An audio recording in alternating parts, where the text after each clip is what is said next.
এইখানে আমরা যেহেতু একটু থিওরি আলোচনা করছি ফার্স্ট ক্লাস হিসাবে, এখন আমরা একটা ওয়েবসাইট বা এই টাইপের ওয়েবসাইট কিভাবে বানাতে হয়, যে এইখানে তো আমি হিট করলাম, হিট করার পরে এখানে আমরা একটা ওয়েবসাইট দেখতে পাচ্ছি। এই ওয়েবসাইটটা কিভাবে তৈরি হয় বা কিভাবে শুরু করতে হয় বা এর জন্য কি কি শিখতে হয় আমরা অলরেডি জেনে নিয়েছি। এখন তাহলে চলেন এই জিনিসগুলো কিভাবে আসলে তৈরি করতে হয় এটা শুরু করা যাক, যে আসলে একটা ওয়েবসাইটে কিভাবে বানাতে হয় বা ছোট্ট ছোট্ট কোড করে আমরা জানি একটা ওয়েবসাইট তৈরি করতে হয়। এই জিনিসটাই আজকে ফার্স্ট ক্লাসে করার ট্রাই করব। সো এখানে আমি সবকিছু ইয়ে করে দেই। আমি এখানে বলে দেই হচ্ছে আমাদের একটা ফোল্ডার তৈরি করতে হবে। অলরেডি একটা ফোল্ডার তৈরি করে রাখছি, এটার মধ্যে ভিডিও সেভ করে রাখছি, এটা আমাদের আর লাগছে না। আমি এখানে একটা ফোল্ডার তৈরি করব। এখানে এসে আমি রাইট বাটন ক্লিক করছি এন্ড নিউ এর মধ্যে ক্লিক করার পরে দেখেন ফোল্ডার। আমি বলে দিচ্ছি হচ্ছে ক্লাস ক্লাস 2 দিয়ে দেই, যেহেতু 1 নামে অলরেডি একটা দেওয়া আছে। আমি বলে দিলাম হচ্ছে ক্লাস 2। একটা ফোল্ডার তৈরি করছি, ডাবল ক্লিক করে এটার ভিতরে গেছি, যাওয়ার পরে আবার আমি রাইট প্রেস করলাম মাউসের, নিউতে যাওয়ার পরে আমি দিব হচ্ছে টেক্সট ডকুমেন্ট। টেক্সট ডকুমেন্টে দেওয়ার পরে এখানে দেখেন বলতেছে নিউ টেক্সট ডকুমেন্ট। এখানে আমার একটা নাম দিতে হবে, আমি বলে দিলাম হচ্ছে ইন্ডেক্স এন্ড দেন ডটের পরে এসে আমি দেব হচ্ছে HTML। সো এই জিনিসটা আমি দিয়ে দিলাম। দেওয়ার পরে দেখেন ইন্ডেক্স ডট HTML, এইটা কেন দিছি? ইন্ডেক্স হচ্ছে, এখানে ইন্ডেক্সের অনেক মিনস আছে। প্রথমত যদি আমি বলি, ইন্ডেক্স মানে হচ্ছে ইন্ডেক্সিং করা। আপনি যে একটা ওয়েবসাইট তৈরি করছেন, দিন শেষে তো একটা জায়গায় রাখতে হবে, হয়তো আমি গুগলের কাছে রাখবো। সো গুগল আমার ওয়েবসাইটটা কিভাবে পাবে বা ইন্ডেক্সিং করবে বা খুঁজবে, এটা অনেক ওয়ে আছে। বা বলতে গেলে আমি এখানে বলে দিচ্ছি যে ইন্ডেক্স, যে এটা হচ্ছে আমাদের রুট ফোল্ডার, এবং ডট দিলাম আমি HTML। HTML মিন হচ্ছে একটা এক্সটেনশন। বলতে গেলে এটা আমি একটা যেহেতু HTML একটা প্রোগ্রামিং ল্যাঙ্গুয়েজ বা মার্কআপ ল্যাঙ্গুয়েজ, প্রোগ্রামিং ল্যাঙ্গুয়েজ না, মার্কআপ ল্যাঙ্গুয়েজ, এই জন্য আমি ডট এক্সটেনশন দিলাম HTML। যে তুমি এই জিনিসটা যখন তৈরি হবা ওই সময় HTML এর ফরম্যাটে বা HTML যেখানে ওপেন করতে হয় ওই সময় HTML দিয়ে যেখানে ওপেন করতে হবে এখানে তুমি তৈরি করবা বা এখানে ওপেন করবা। এখানে আমরা যখন ডক্স ফাইল তৈরি করি বা আমরা যখন মাইক্রোসফট এক্সেলে কাজ করি ওই সময় আরেকটা এক্সটেনশন থাকে। নর্মাল অবস্থায় এটা তৈরি করার পরে TXT তে ছিল। এই TXT মানে হচ্ছে পিসি অলরেডি বুঝে যে TXT মিনস হচ্ছে এটা কোন জায়গায় ওপেন করতে হবে, হয়তো বা নোটপ্যাডে ওপেন করবে। HTML মানে হচ্ছে এখানে আমি যখন ইন্টারফেস করব, ও বলতেছে তুমি কি এক্সটেনশন চেঞ্জ করতে চাও? হ্যাঁ বললাম আমি চেঞ্জ করতে চাই, ইয়েসে দিলাম। দেখেন ক্রোমের একটা লোগো চলে আসছে। ডট HTML দেওয়ার পরে ও বুঝতেছে যে এটা HTML একটা ফাইল, তুমি যদি ওপেন করতে চাও তাহলে ক্রোমে গুগল ক্রোমে চলে যাও। এই জন্য গুগল ক্রোমে এখানে ও সাজেস্ট করতেছে, বা এখানে বলতে পারেন যে এটা তৈরি হয়ে গেছে অটোমেটিকলি, যেহেতু ডট HTML দিছি। এখানে আপনি যে কোনো নাম দিতে পারেন মানুষের বোঝানোর জন্য। ডটের আগে লেফট পাশে যেই নামটা ইন্ডেক্স, এখানে আপনি যে কোনো নাম দিতে পারেন, আমি ইন্ডেক্সই দিলাম। বা বলতে গেলে এটা কমিউনিটি স্ট্যান্ডার্ড, বা আমরা যারা কমিউনিটিতে কাজ করি বা ডেভেলপাররা এখানে ইন্ডেক্সই ইউজ করে, এই জন্য আমি ইন্ডেক্সটা দিয়ে দিলাম। আর ডট HTML হচ্ছে এটা কম্পিউটারকে বোঝানোর জন্য আমি এটা দিছি। অনেকের ক্ষেত্রে এটা কি হয়, এখানে ক্রোমে ওপেন হয়ে আছে, অনেকের ক্ষেত্রে এই জিনিসটা হয়ে যাবে মোজিলা ফায়ারফক্সে ওপেন হবে, কারোটা গুগল এজে ওপেন হবে। আপনি যদি এটাকে চেঞ্জ করতে চান, আমি এটাতে রাইট প্রেস করছি, প্রপার্টিসে ক্লিক করছি, দেখেন এখানে বলতেছে ডিফল্ট অবস্থায় গুগল ক্রোম দেওয়া আছে। আমি যদি চেঞ্জ করে দেই ফায়ারফক্স, ওকে, অ্যাপ্লাই, ওকে, দেন এটা কিন্তু ফায়ারফক্সে ওপেন হবে। ক্লিক করলে ফায়ারফক্সে ওপেন হবে, ক্লিক করি যে ফায়ারফক্সে ওপেন হয়ে গেছে। সো আমি যেহেতু চাচ্ছি এইটাকে ক্রোমেই থাকতে, এই জন্য আমি প্রপার্টিতে এসে এইখানে আমি চেঞ্জ দিয়ে জাস্ট ক্রোমেই দিয়ে দিলাম, অ্যাপ্লাই, ওকে। এখানে আরেকটা প্রবলেম হয়, সেটা হচ্ছে অনেকে এই প্রবলেমটা ফেস করে, আমি এই জন্য আগেই দেখালাম। সেটা হচ্ছে এরকম থাকে, এখানে শুধু ইন্ডেক্সটা থাকে, ডট এক্সটেনশনটা শো করে না। ওরা কি করবেন, যারা উইন্ডোজ 11 বা 10 ইউজ করেন সবার ক্ষেত্রে সেম। ভিউতে আসলাম, আসার পরে দেখেন এখানে ফাইল নেম এক্সটেনশন এটা অফ আছে, আমি এটা চেক করে দিলাম, এই যে দেখেন ডটটা চলে আসছে। সো এই জিনিসগুলো সিম্পল, ফার্স্ট ক্লাসে অনেকে করতে নাও পারেন, এই জন্য আমি দেখালাম। সো এখানে আমাদের একটা ফাইল তৈরি করে নিছি, সেটা হচ্ছে index.html। এটার মধ্যে ক্লিক করলে আমার এখন ক্রোমের মধ্যে ওপেন হয়ে যাবে। এটা তো আমাদের ওয়েবসাইটটা দেখতে কেমন হবে এটা দেখাবে, বাট আপনি যে ওয়েবসাইট তৈরি করার জন্য ছোট ছোট কোড করবেন সেটা লেখার জন্য কি করতে হবে, এই ফাইলটাকে একটা এডিটরের মাধ্যমে ওপেন করতে হবে। সেটা হতে পারে বিএস কোড, সেটা হতে পারে নোটপ্যাড, সেটা হতে পারে সাবলাইন টেক্সট, অনেক টাইপের কোড এডিটর আছে। আমি যদি এখানে সার্চ করি যে কোড এডিটর, এখানে সার্চ করি অনেক লিস্ট চলে আসবে, যেমন সাবলাইন টেক্সট, বিএস কোড। আমি এখানে ইন্ডিভিজুয়ালিও বলতে পারি যে ব্রেকেটস আছে। সো মূলত আমরা বিএস কোড ইউজ করতে চাচ্ছি। বিএস কোড কেন ইউজ করব, তুলনামূলক অন্য যে এডিটর আছে ওইটা থেকে একটু ফাস্ট, বা বলতে গেলে ওয়েবসাইটটা একটু হালকা। সো এখানে প্রথমত আমি যেহেতু বিএস কোডটা ইউজ করতে চাচ্ছি, বা বিএস কোড এডিটর হিসেবে আমি ইউজ করব, আমি বলে দিলাম বিএস কোড ডাউনলোড। এটাতে আমি ক্লিক করলাম। ক্লিক করার পরে এই ওয়েবসাইটটা চলে আসবে। আমি এটাতে যাই, যাওয়ার পরে আমি উইন্ডোজের জন্য এটা কি করব, ইনস্টল করে নিব, অলরেডি ডাউনলোড করে নিব। এটা ডাউনলোড হচ্ছে। অলরেডি আমার পিসিতে এই জিনিসটা ইনস্টল করা আছে। তারপরও যেহেতু ফার্স্ট ক্লাস, আমি এটাকে দেখিয়ে নিলাম যে এটা যে ডাউনলোড হোক, তারপর ইনস্টল করতে হবে।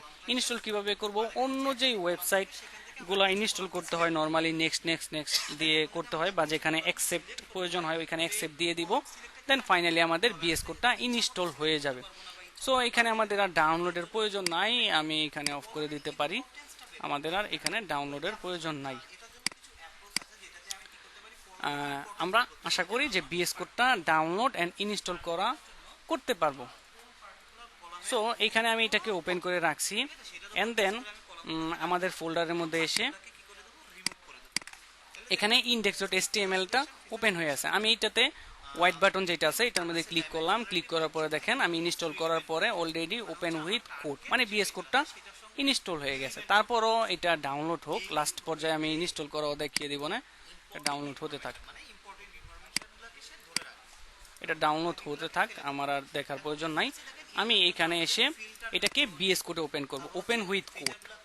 এটাতে ক্লিক করলাম। ক্লিক করার পরে ওই যে বিএস কোড এডিটর যেটার মাধ্যমে আমরা কোড লিখবো ওইটা এখানে ওপেন হয়ে চলে আসছে। আসার পরে যে index.html একটা ফাইল তৈরি করছি, এটার মাধ্যমে আমরা কিছু লিখবো। সো এটা যেহেতু একটা বলতে গেলে একটা ল্যাঙ্গুয়েজ, একটা মার্কআপ ল্যাঙ্গুয়েজ, সো আমরা নর্মালি বলতে পারি যে যে কোনো একটা ল্যাঙ্গুয়েজই শিখি না কেন, রিয়েল টাইম বা রিয়েল লাইফ, হয়তো বা ইংলিশ, জাপানিজ বা ফ্রান্স, প্রত্যেকটা ল্যাঙ্গুয়েজের কিন্তু কিছু গ্রামার থাকে, বা বলতে গেলে যে একটা ল্যাঙ্গুয়েজ শিখতে গেলে কিভাবে এই জিনিসটা সেন্টেন্স মেকিং করতে হয়, কিছু গ্রামার থাকে, কিছু আলফাবেট থাকে, বা কিছু ভোকাবুলারি থাকে। সো যেহেতু এটা একটা ল্যাঙ্গুয়েজ, মেশিনকে বোঝানোর জন্য বা পিসিকে বোঝানোর জন্য আমরা ইউজ করছি, সেটা হচ্ছে HTML। সো এটারও কিন্তু একটা গ্রামার আছে, বা সিনটেক্স বলছি আমরা প্রোগ্রামিং এর ভাষায়, এখানে একটা সিনটেক্স আছে। তো সিনটেক্সটা কি, আমি এখানে শিফট প্রেস করে যখন ওয়ানের উপরে ক্লিক করব, এখানে এক্সক্লামেশন একটা চিহ্ন চলে আসছে, আমি ইন্টার প্রেস করি। এটা হচ্ছে শর্টকাট দিয়ে আমি নিয়ে আসছি। এটা হচ্ছে আমাদের মার্কআপ ল্যাঙ্গুয়েজ বা HTML ল্যাঙ্গুয়েজের একটা সিনটেক্স।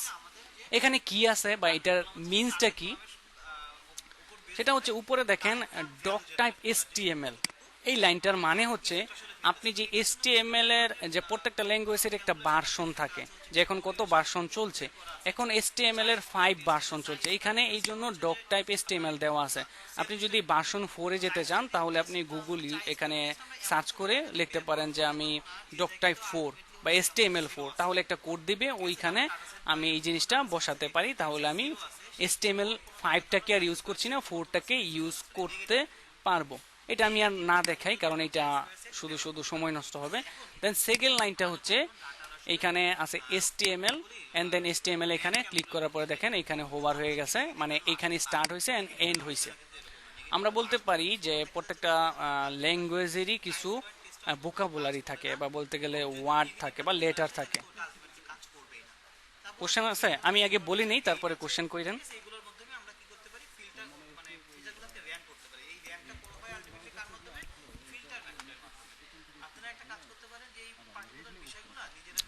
ওকে, আমি লাস্টের দিকে দেখিয়ে দিব। আমি এটাকে ইয়ে করি। এখানে আমার হচ্ছে এখানে আমরা জানি যে প্রত্যেকটা ল্যাঙ্গুয়েজেরই কিছু ভোকাবুলারি থাকে, বা বলতে গেলে যে আমরা যে এটার মিনস কি এটা বোঝানোর জন্য আমরা ভোকাবুলারি ইউজ করে থাকি, বা বলতে পারি ওয়ার্ড ইউজ করে থাকি। সো এইখানেও যেহেতু এটা মার্কআপ ল্যাঙ্গুয়েজ, এইখানে যদি আপনি একটা টেক্সট লেখেন, এই টেক্সটটা লেখার জন্য একটা ভোকাবুলারি লিখতে হবে। এটা আমরা প্রোগ্রামিং এর ভাষায় বলছি হচ্ছে ট্যাগ, এই যে TAG ট্যাগ। সো এই ট্যাগটা কিভাবে লিখতে হয়, ট্যাগটার দুই ধরনের ট্যাগ হয়ে থাকে, একটা হচ্ছে সিঙ্গেল ট্যাগ এবং হচ্ছে ডাবল ট্যাগ। এখানে আমি যদি বলি যে পি, প্রথমত আমাকে দিতে হবে এটাকে কি বলে লেস দেন, দেন আমাকে দিতে হবে পি এবং দিতে হবে গ্রেটার দেন। দেখেন এইখানে এখানে শুরু হয়েছে একটা ট্যাগ এন্ড দেন একটা ট্যাগ শেষ হয়েছে, এর মাঝখানে আপনাকে কিছু টেক্সট লিখতে হবে। এই টাইপের কিছু ট্যাগ আছে। তো ট্যাগটা কিভাবে লিখতে হয়, প্রথমত লেস দেন, তারপরে হচ্ছে ট্যাগের নাম, যেহেতু আমি পি লিখছি, এবং গ্রেটার দেন দিয়ে শুরু করতে হয়, এটা হচ্ছে আমাদের স্টার্টিং ট্যাগ। এবং এর ভিতরে যেই টেক্সটটা আমি দিতে চাচ্ছি ওইটা দিব, এন্ড দেন লাস্টে আমাকে দিতে হবে লেস দেন, এন্ড দেন এই ট্যাগটাকে শেষ করার জন্য আমি পি দিছি স্ল্যাশ, এন্ড দেন পি দিয়ে আমি গ্রেটার দেন দিয়ে দিছি।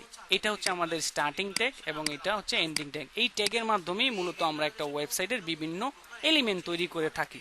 সো এই টাইপের জিনিস এখানে তৈরি করা আছে, যেখানে HTML একটা ট্যাগ দিয়ে শুরু হয়েছে এন্ড দেন এখানে শেষ হয়েছে। HTML যেহেতু প্রোগ্রাম এই মার্কআপ ল্যাঙ্গুয়েজ, এই জন্য এটা এখানে শেষ শুরু হয়েছে এন্ড দেন শেষ হয়েছে। এর ভিতরে সকল কিছু হবে। HTML এর ভিতরে দুইটা ইম্পর্টেন্ট ট্যাগ আছে, সেটা হচ্ছে একটা হেড ট্যাগ এন্ড দেন আরেকটা হচ্ছে বডি ট্যাগ। হেড ট্যাগও শুরু হয়েছে এখানে এন্ড দেন শেষ হয়েছে এইখানে। হেড ট্যাগের মধ্যে যে জিনিসগুলো আছে এইগুলা মূলত আমরা একটা ওয়েবসাইটে আসার পরে এই যে টাইটেলের মধ্যে, বা আমি যদি একটু ড্র করে দেখাই, এইটাকে পুরাটাকে যদি ড্র করি, এইখানে আপনি এই যে এইখান থেকে এটা আমাদের সিলেক্ট হয় নাই, প্রবলেম করতেছে এটা। এই যে টাইটেলের মধ্যে আপনি যা দেখতে পাচ্ছেন, বা এইখান থেকে উপরের টাইটেলটার মধ্যে থেকে এখানে যা দেখতে পাচ্ছেন সেটা হচ্ছে টাইটেলের মধ্যে থাকবে, হেড ট্যাগের মধ্যে থাকবে। এখানে আমি এটাকে কেটে দেই। আমি যদি আসি, এই যে হেড ট্যাগের মধ্যে আপনি যাই দেন না কেন, মানে যাই করেন না কেন, সেটা কাজ করবে হচ্ছে আমাদের ওয়েবসাইটের এই যে টাইটেলের মধ্যে, যেখানে index.html বা ফেসবুকে আসলে ফেসবুকের একটা লোগো, ওই টাইপের জিনিসপত্র মূলত আমাদের টাইটেলের মধ্যে বা হেড ট্যাগের মধ্যে বসে। এখানে head tag start end end end then তাহলে বডির মধ্যে কি হয়, বডির মধ্যে মূলত কাজ করব আমরা যতটুকু নাকি এই যে এইখান থেকে এতটুকু, এই যে ওয়ার্কিং এরিয়া বা হোয়াইট এরিয়া যেখানে আছে অতটুকু হচ্ছে আমাদের বডির মধ্যে লিখবো। বডির মধ্যে যাই লিখি না কেন এতটুকুর মধ্যে আমাদের শো করবে। সো আমরা মোটামুটি একটা ধারণা পাইছি যে কোনটুকু পার্ট কোনটার জন্য। টাইটেলে যদি চেঞ্জ করতে চাই তাহলে আমরা টাইটেলের মধ্যে বা হেড ট্যাগের মধ্যে লিখবো, এন্ড দেন বডির মধ্যে কিছু লিখতে চাইলে বডির মধ্যে লিখবো। সো হেডের মধ্যে হেড ট্যাগটা দিছি আমরা, হেডটা নেওয়ার জন্য এখানে একটা মেটা ট্যাগ দেওয়া আছে। এই মেটাটা কিসের জন্য দেওয়া আছে, মেটা বলতে এখানে মেটা ট্যাগ বহন করে। আপনি যখন দিন শেষে এই ওয়েবসাইটটা তৈরি করে একটা জায়গায় রাখবেন গুগলের মধ্যে, আপনি প্রথমত যদি রাখেন তাহলে এটা আপনি যদি কেউ সার্চ করে তাহলে পাবে না, বিকজ অফ এটা ইন্ডেক্সিং করা নাই বা এখানে এটা অ্যাভেলেবেল না, গুগল এটাকে ইন্ডেক্সিং করে নাই।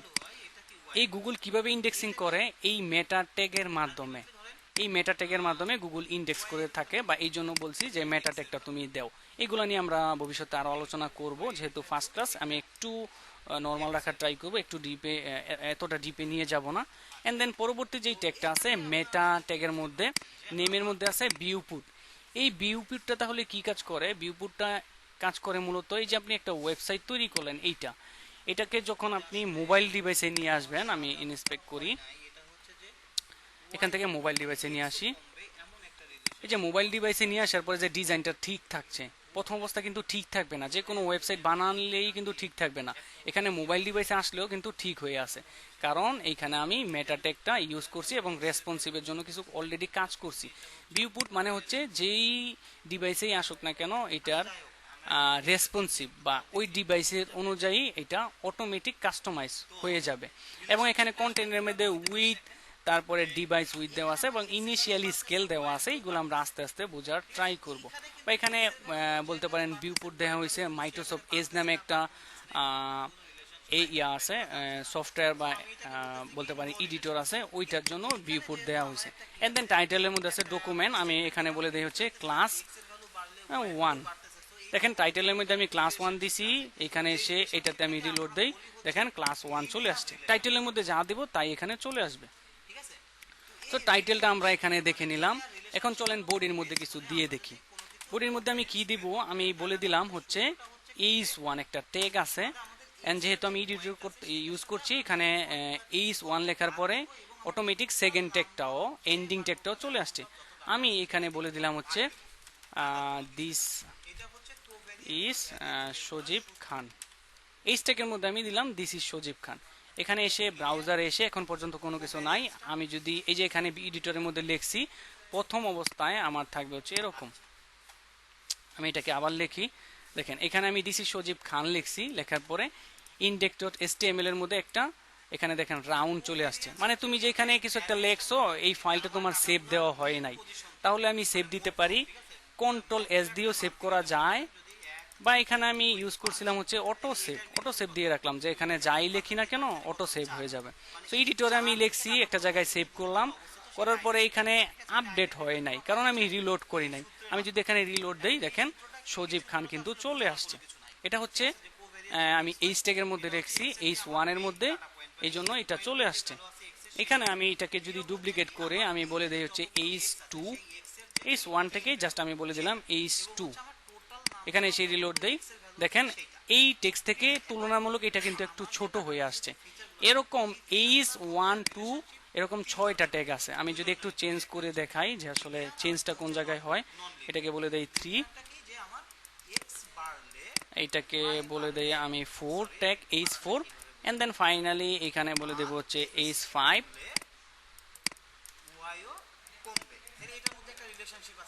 And then h6। এগুলাকে বলি হচ্ছে আমরা হেডিং ট্যাগ।